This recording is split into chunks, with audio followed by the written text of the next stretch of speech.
Following the European Council's decision to delay the start of membership talks with North Macedonia and Albania, what is the Czech Republic's position on the EU enlargement? My country has supported enlargement process as one of the key policies of the European Union, and we have been supportive to all Western Balkan countries in their aspiration to become members of the European Union. I personally consider the decision of October General Affairs Council and European Council as a failure, and for us it's important now to ensure our partners in the Balkans that we would like to work with them, that the process is still credible. We need to do our internal part, but for us it's important that the European Union meet also it's part of the deal, its commitment to Western Balkan countries, and both Albania and North Macedonia have achieved a lot of progress over the past years, and we should also encourage them to continue and make the role of the European Union in the region credible. You called it a failure. What could be its consequences? We are in contact with both countries. We believe that the progress should continue, that both countries should continue in the reforms.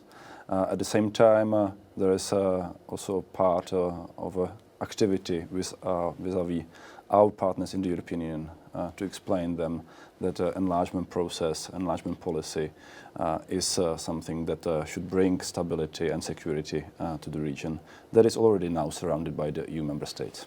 How do you see the idea of a special partnership between the Western Balkans countries and the European Union rather than their full EU membership? For Czech Republic, there needs to be credible perspective of membership.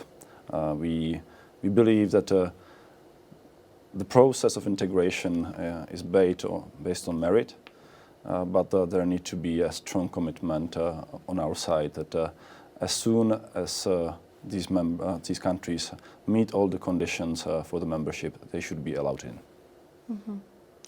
Many have called on the EU to speed up the enlargement process to protect the Balkans from negative Russian influence. How do you see Russia's involvement in the region? For us, it's important that the EU remains a credible partner for Western Balkan countries. We are a partner that not only has ambition to provide stability to the region, but also economic and social prosperity to people living in the region. And we have discussed during my visits to, for example, North Macedonia, we have discussed the concerns about possible influence of actors that are not supporting democracy, freedoms and rule of law in the region.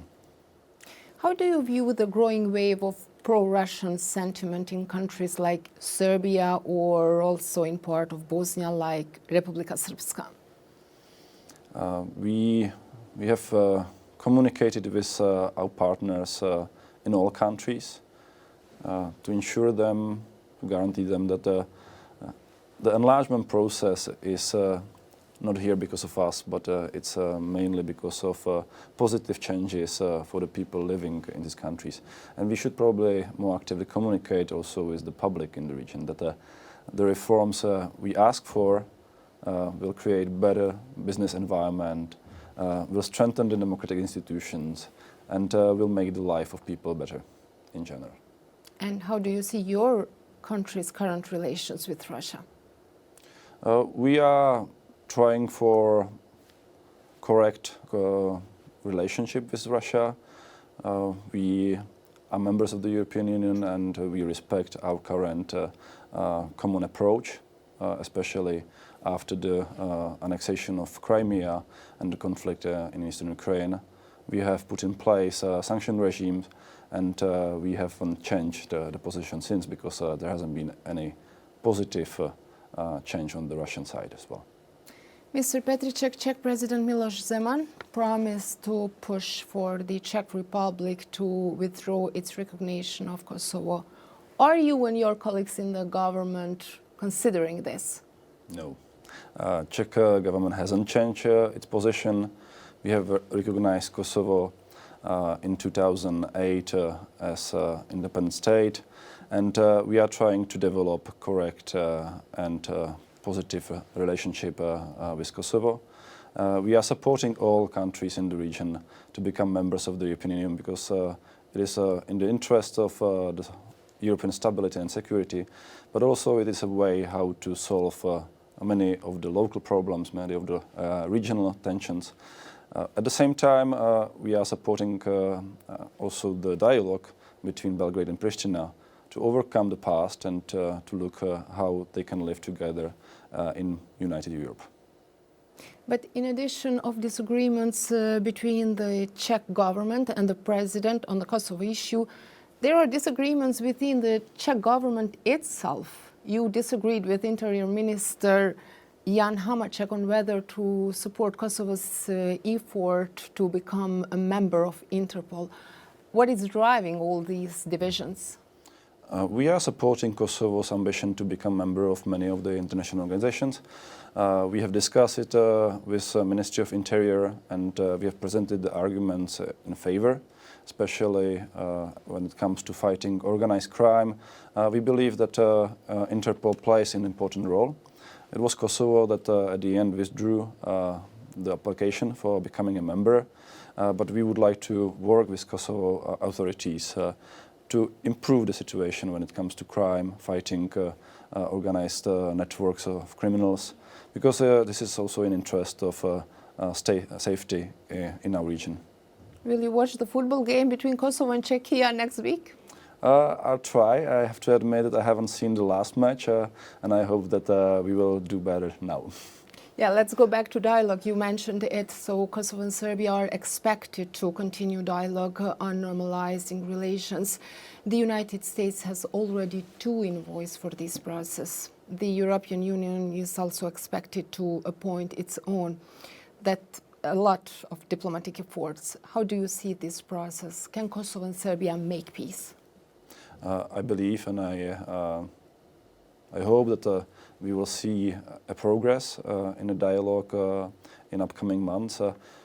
On the side of the European Union, we are now waiting for appointment of new representatives of EU, new Commission and High Representative, and Joseph Borrell, who was successful in the hearing in the European Parliament, already declared that Serbian-Kosovo dialogue belongs to his priorities.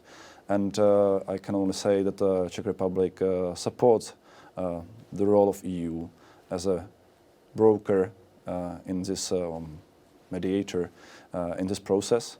We have discussed with partners on both sides that we expect them to avoid any steps that might jeopardize this dialogue, be it the restrictive measures taken by the Kosovan authorities or the lack of willingness to communicate on their side.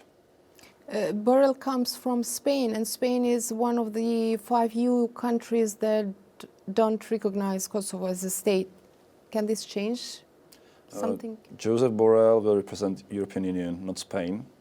And as he has been very open and vocal, he said that this is his priority. But I believe that there is a role also for member states. We have member states that recognize Kosovo. We have a couple of member states that haven't recognized Kosovo, but it doesn't prevent us from developing good relations with both Pristina and Belgrade.